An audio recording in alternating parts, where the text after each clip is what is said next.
इयत्ता 8वीच्या सर्व विद्यार्थ्यांचं गणित वर्गामध्ये स्वागत आहे। विद्यार्थी मित्रांनो, आपण मागच्या पिरियडला संख्या रेषा व संख्या रेषेवरील बिंदू याचा अभ्यास केला। त्यापुढे आपण परिमेय संख्यामधील क्रमसंबंध यांचा अभ्यास करणार आहोत। परिमेय संख्यांमधील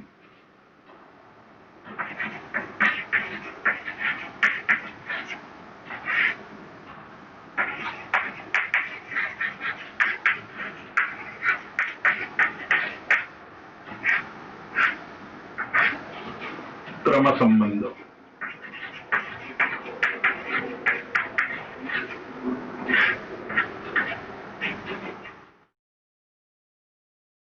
यामध्ये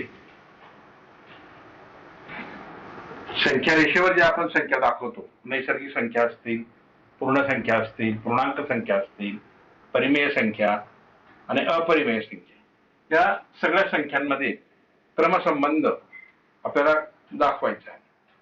तर ह्या क्रमसंबंध दाखवत असताना त्याचे काही मुद्दे आपल्याला आधी लक्षात घ्यावे लागतील। पहिला मुद्दा की संख्या रेषेवरील संख्यांच्या प्रत्येक जोडीमध्ये, तर संख्यांची जोडी म्हणजे काय की जर आपण संख्या रेषा बघितली तर त्या संख्या रेषेमध्ये मध्यभागी शून्य असतो आणि त्या शून्याच्या उजव्या बाजूला धनसंख्या असते आणि शून्याच्या डाव्या बाजूला ऋण संख्या असते।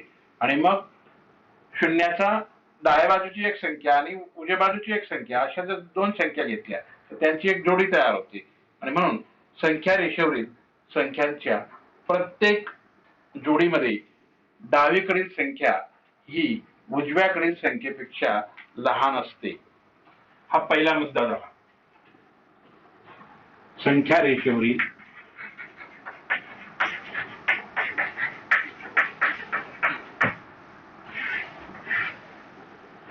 प्रत्येक जोडीमध्ये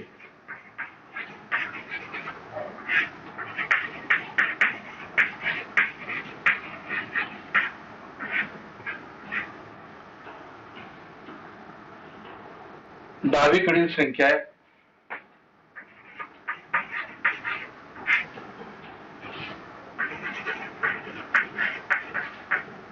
डावीकडील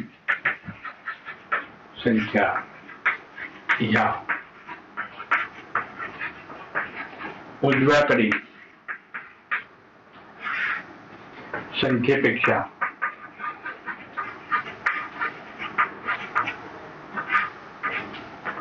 लहान असते।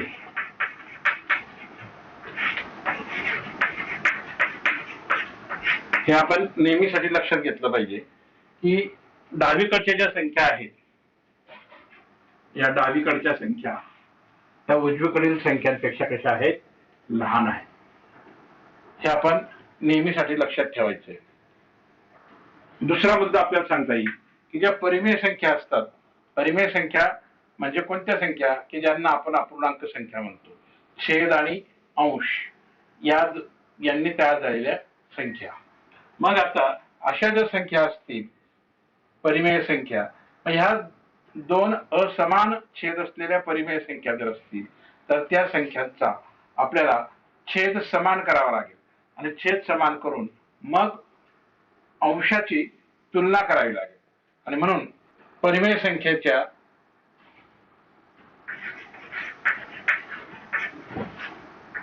परिमेय संख्यांचा छेद असमान असेल तर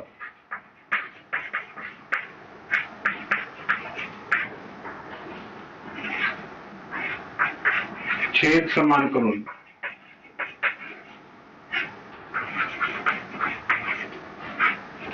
अंशाची तुलना करणे।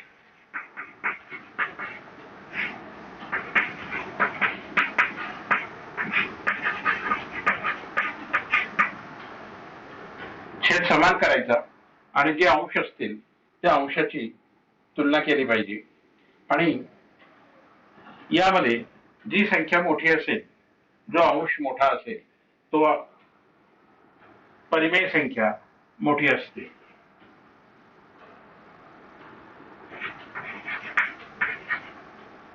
ज्यांचा अंश मोठा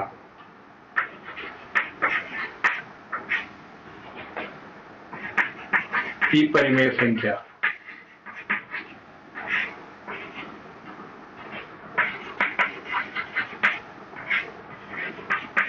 मोठी असते. हा झाला दुसरा मुद्दा. तर तिसरा मुद्दा आपल्याला घ्यायचा आहे. तर संख्या रेषेवरती आपण दोन प्रकारच्या संख्या दाखवतो. एक शून्याच्या उजव्या बाजूला धन संख्या आणि शून्याच्या डाव्या बाजूला ऋण संख्या. आणि म्हणून परिमेय संख्या दाखवत असताना आपल्याला की धन संख्या ह्या ऋण संख्येपेक्षा नेहमी मोठ्या असतात.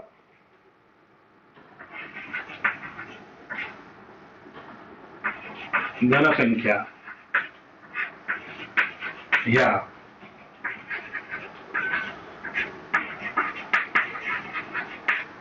ऋण संख्येपेक्षा मोठ्या असतात.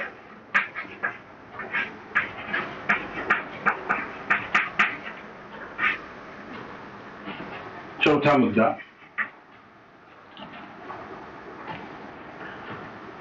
जर का दोन ऋण संख्या आल्या असतील आणि त्या दोन ऋण संख्यांमध्ये आपण बघितलं की संख्या रेषेवरती पहिल्या मुद्द्यामध्ये की डावीकडील संख्या या उजव्याकडील संख्यापेक्षा लहान असतात.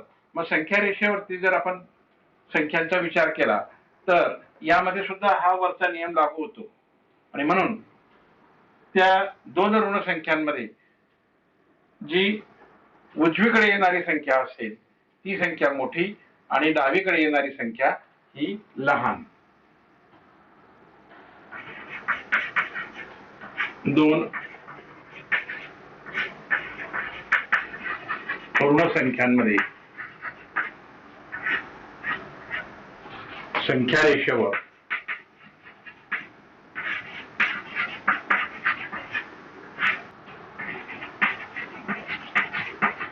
उजवीकडची संख्या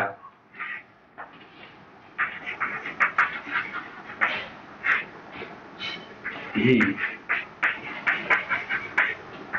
डाव्याकडील संख्येपेक्षा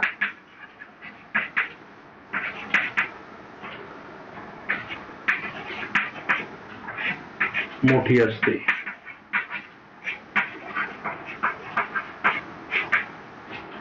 यामध्ये आपण उदाहरण घेऊया. उदाहरण ऋण 7 व ऋण 3.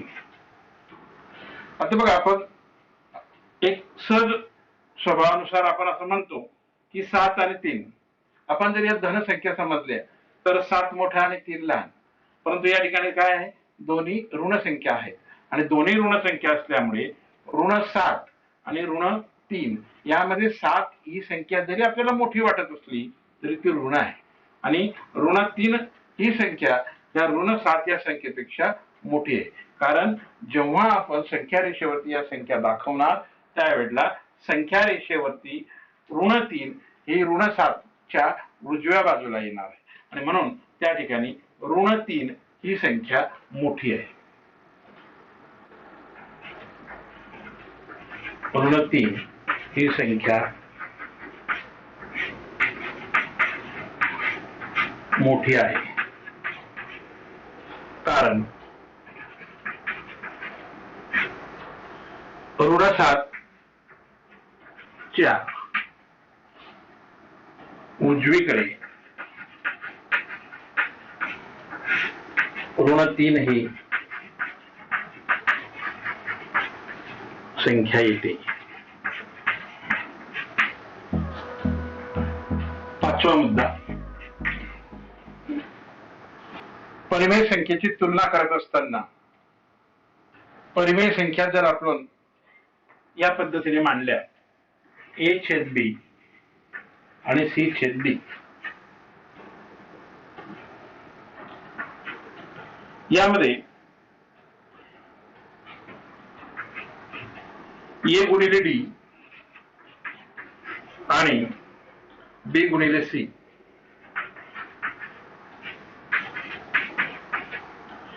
यांचा गुणाकार करून ज्याचा गुणाकार मोठा ती संख्या, ती परिमेय संख्या मोठी असते. यांच्या गुणाकारात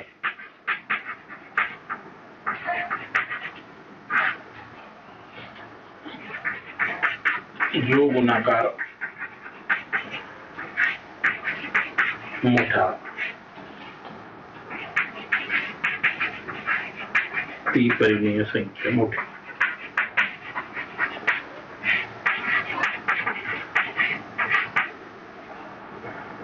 मग आपल्याला असं म्हणता येईल की ए गुणिले डी बरोबर बी गुणिले सी दोघांचा गुणाकार जर सारखा आला तर ए छेद बी बरोबर सी छेद डी. दुसरं ए गुणिले डी ग्रेटर दॅन बी गुणिले सी तर ए छेद बी ग्रेटर दॅन बी गुणिले सी. तिसरं ए गुणिले डी इज लेस दॅन बी गुणिले सी तर ए छेद बी इज लेस दॅन सी छेद बी. या पद्धतीने आपल्याला सूत्र मिळतात. जर यांचा गुणाकार दोघांचा गुणाकार सारखा असेल तर आपल्याला ए छेद बी बरोबर सी छेद डी मिळतो. ए गुणिले डी यांचा गुणाकार बी गुणिले सी च्या गुणाकारापेक्षा मोठा आहे तर ए छेद बी हा पूर्णांक किंवा परिमेय संख्या सी छेद डी पेक्षा मोठा असणार. तिसरं ए गुणिले डी यांचा गुणाकार जर बी गुणिले सी पेक्षा लहान असेल तर ए छेद बी हा पूर्णांक किंवा परिमेय संख्या सी छेद डी पेक्षा लहान असणार.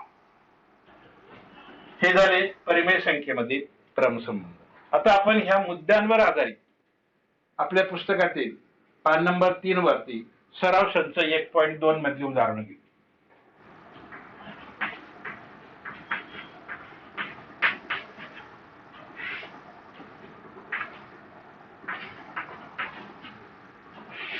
पहिलं उदाहरण पुढील संख्यांमधील लहान मोठेपणा ठरवा.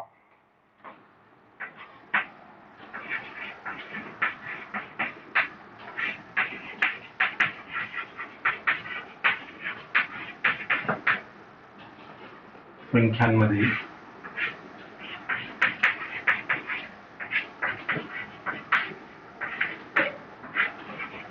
लहान मोठेपणा ठरवा.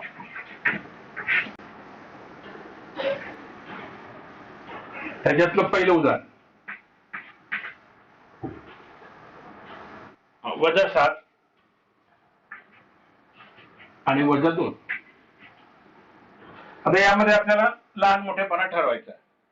-7 आणि -2 यामध्ये कोणती संख्या मोठी किंवा कोणती संख्या लहान येईल तर यामध्ये -7 ही संख्या लहान असेल आणि -2 ही संख्या मोठी असेल. म्हणजे -7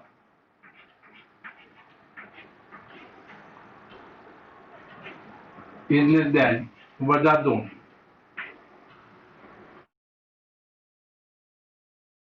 आता याचं कारण द्यावं लागेल आपल्याला. म्हणून आपण इथे कारण लिहिणार. काय कारण येईल? -7 ही -2 च्या डावीकडील संख्या आहे.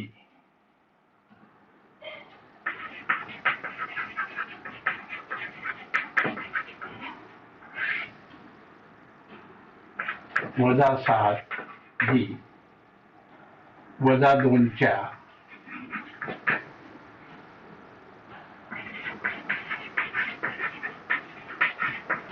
डावीकडील संख्या आहे. आपण पहिला नियम या ठिकाणी लक्षात घेतला की -7 आणि -2 ह्या दोन्ही ऋण संख्या आहेत आणि ह्या दोन्ही ऋण संख्या चौथ्या त्याच्या मुद्द्यामध्ये आपण दिलेल्या आहेत त्या.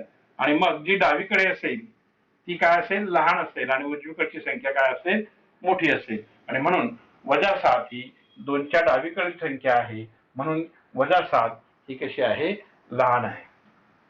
दुसरं उदाहरण 0 - 9/5. 0 - 9/5. तर बघा यामध्ये एक संख्या आपल्याला 0 आहे आणि दुसरी संख्या काय आहे, -9/5 आहे.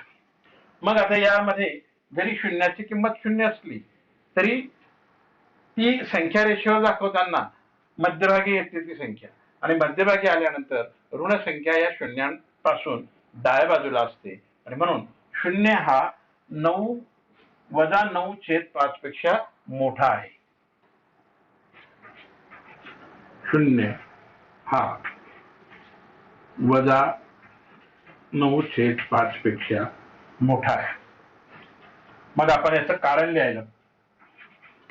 कारण संख्या रेषेवर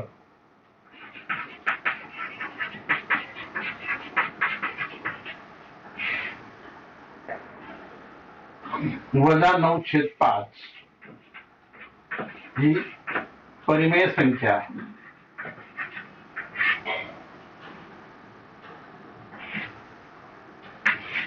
शून्याच्या डावीकडे येते, म्हणून -9/5 पेक्षा 0 मोठा. तिसरं उदाहरण 8/7. 8/7 आणि 0. आता तुम्हाला सांगता येईल की 0 आणि 8/7 यांच्यामध्ये कोणती संख्या कोणत्या बाजूला येणार, 0 हा मध्यभागी असणार आणि शून्याच्या उजव्या बाजूला काय येणार, 8/7. जरी तो अपूर्णांक असेल तरी सुद्धा तो शून्यापेक्षा कसा आहे, मोठा आहे. मग त्याचं उत्तर आपल्याला लिहिता येईल 8/7 ग्रेटर दॅन, त्याच्यापेक्षा मोठा, शून्यापेक्षा मोठा आहे. कारण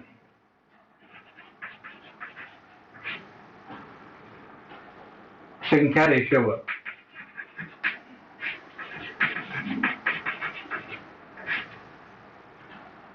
(8/7) ही संख्या शून्याच्या डाव्या बाजूस येते, म्हणून 8/7 ही संख्या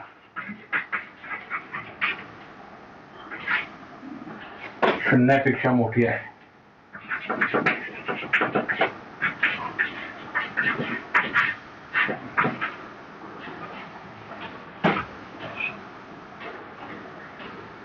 चौथे उदाहरण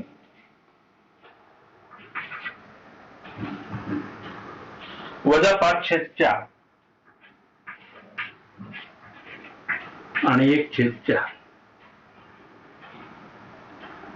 आता या ठिकाणी दोन्ही संख्या ह्या अपूर्णांक आहेत किंवा दोन्ही संख्या ह्या कशा आहेत, परिमेय संख्या आहेत. मग आता या दोन्ही परिमेय संख्या आहेत, आपण दोन्ही जर परिमेय संख्या असतील किंवा अपूर्णांक असतील तर आपण दुसऱ्या नियमानुसार काय करतो की त्या संख्याचा छेद समान करतो. आता या ठिकाणी या उदाहरणामध्ये छेद जो आहे तो अगोदरच समान दिलेला आहे आणि मग समान दिला असेल तर म्हणून आपण अंशाची काय करायची, तुलना करायची. मग आता -5 आणि 1, -5 आणि 1 यांची तुलना आपल्याला करता येईल. मी -5 आणि 4 यांची तुलना केली तर -5 हा एकापेक्षा कसा आहे, लहान आहे.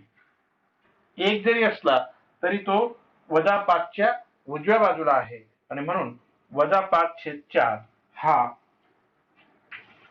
-5/4 हा अपूर्णांक किंवा परिमेय संख्या ही 1/4 पेक्षा लहान आहे. 1/4 पेक्षा लहान.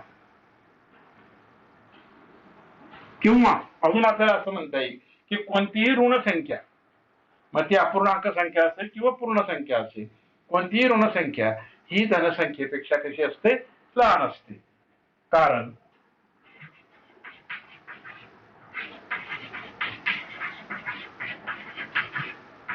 कोणतीही ऋण संख्या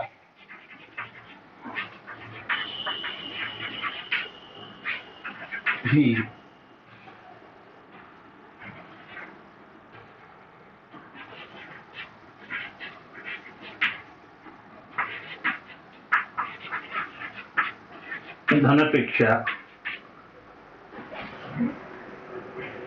धनसंख्येपेक्षा लहान असते.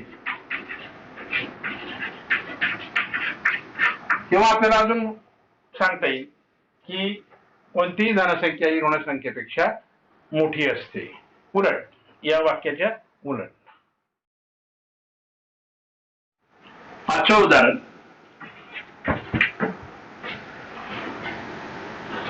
40/29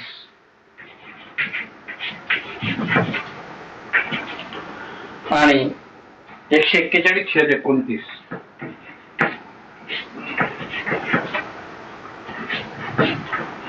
आता बघा, ह्या दोन्ही अपूर्णांक संख्या आहेत किंवा परिमेय संख्या आहेत आणि दोघांचा छेद हा कसा आहे, समान दिलेला आहे.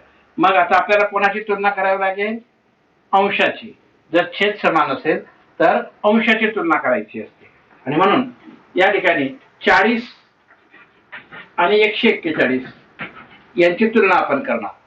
मग 40 आणि 141 यापैकी कोणती संख्या मोठी आहे, 141.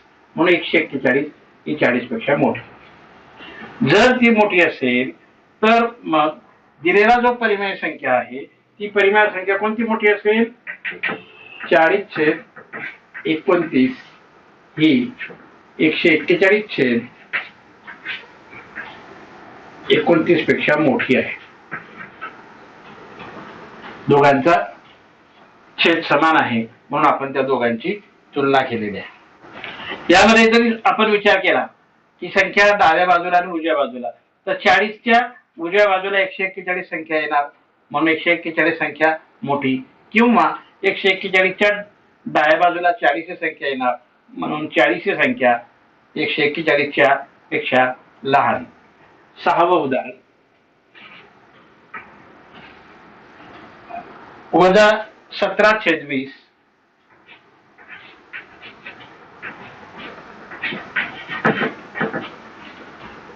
-13/20. आता बघा, या ठिकाणी वरच्या उदाहरणामध्ये दोन्ही धनसंख्या होत्या दोघे आणि या 6व्या उदाहरणामध्ये दोन्ही ऋण संख्या आहेत आणि इथे सुद्धा दोघांचा छेद हा कसा आहे, समान आहे. आणि दोघांचा छेद समान असल्यामुळे आपल्याला कशाची तुलना करावी लागेल, -17 आणि -13ची तुलना करावी लागेल. मगाशी जे उदाहरण घेतलं त्याप्रमाणे -17 आपण जर एक क्षणभर या संख्येत धन मांडल्या तर काय होणार, 17 ही 13 पेक्षा मोठी वाटते, परंतु त्या दोन्ही संख्या कशा आहेत, ऋण आहेत आणि म्हणून ऋण 17 पेक्षा ऋण 13 ही संख्या मोठी आहे. का मोठी आहे, कारण ती ऋण 17च्या उजव्या बाजूला आहे. म्हणून ऋण 17/20 च्या पेक्षा मोठी ऋण 13/20. या ठिकाणी आपण कारण लिहू शकतो. कारण ऋण 13 ही ऋण 17च्या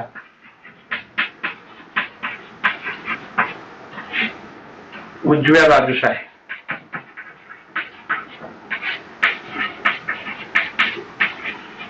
म्हणून ऋण 13 मोठी आहे.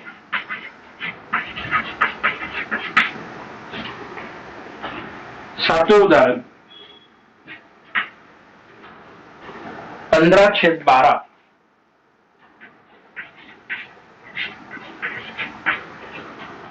आणि 7/16. मित्रांनो, ह्या दोन्ही परिमेय संख्या या जरी धन असल्या तरी यामध्ये एक फरक आहे. म्हणजे या दोन्ही संख्यांचा छेद हा असमान आहे किंवा विषम आहे. मग या ठिकाणी आपल्याला काय करावं लागेल की दोघांचा छेद हा आधी समान करावा लागेल. आणि दोघांचा छेद समान करणं म्हणजे वरच्या संख्येला आणि खालच्या संख्येला एका कुठल्या तरी संख्येने गुणणं, म्हणजे जेणेकरून त्यांचा छेद समान आहे. किंवा आपण एक सूत्र शिकलेलो आहोत, a/b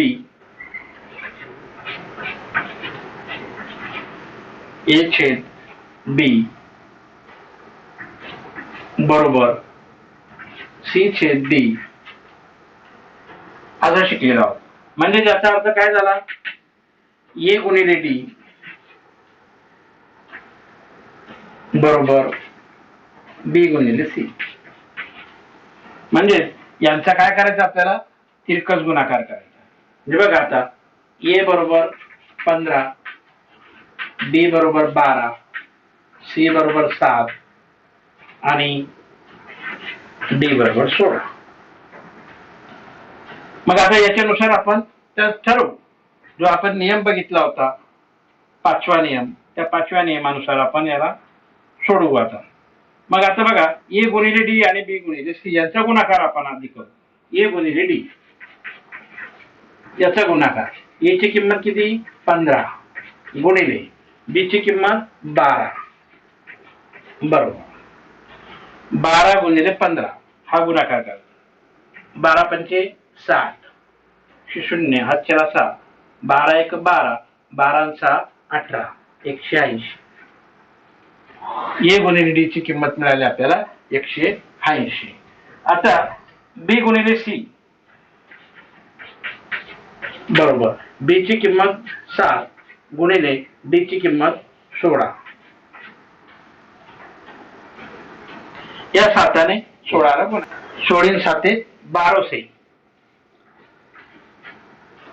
दोघांचा गुणाकार झाला 112. आता बघा की a गुणिले d बरोबर 180 आणि b गुणिले c बरोबर 112. म्हणजे दोघांचा गुणाकार समान आलेला नाही, आणि म्हणून समान आलेला नाही म्हणून कोणाचा गुणाकार जास्त आहे, a गुणिले d चा गुणाकार जास्त आहे.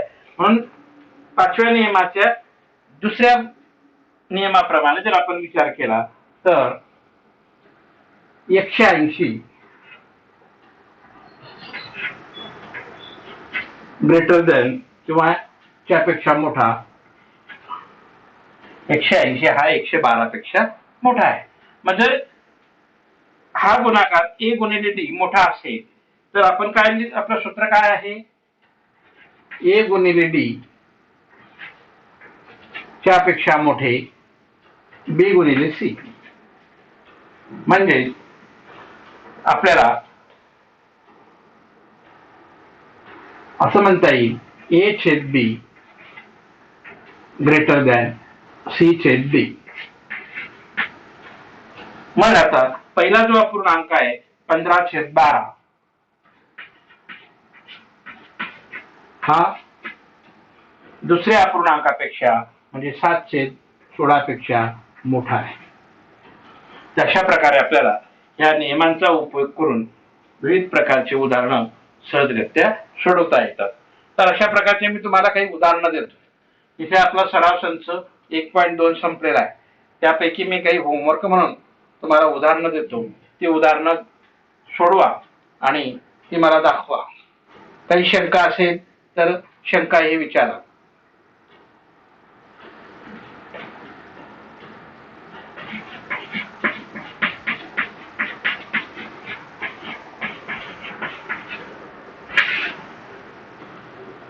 पहिलं उदाहरण, -25/8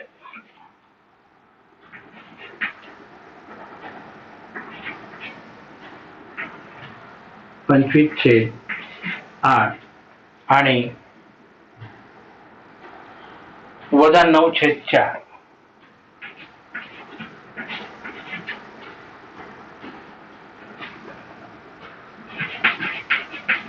परिमेय संख्या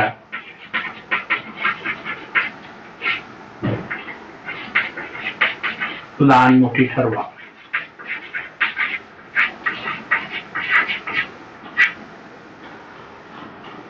दुसरं उदाहरण 12/15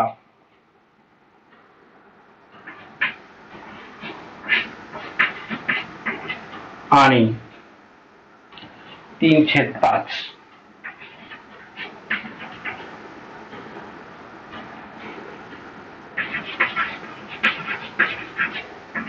परिमेय संख्या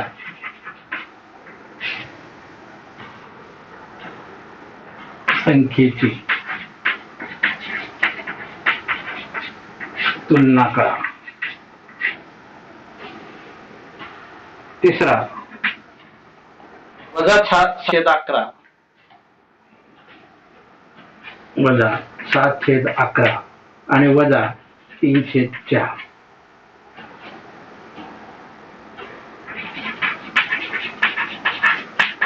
अपूर्णांकाची तुलना करा.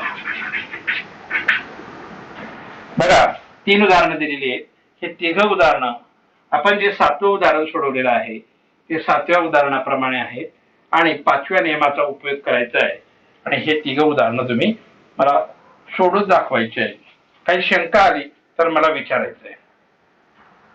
आणि शेवटी हा व्हिडिओ पूर्ण अभ्यासून झाल्यानंतर त्याला लाईक करून शेअर करा आणि सबस्क्राईब करायला विसरू नका.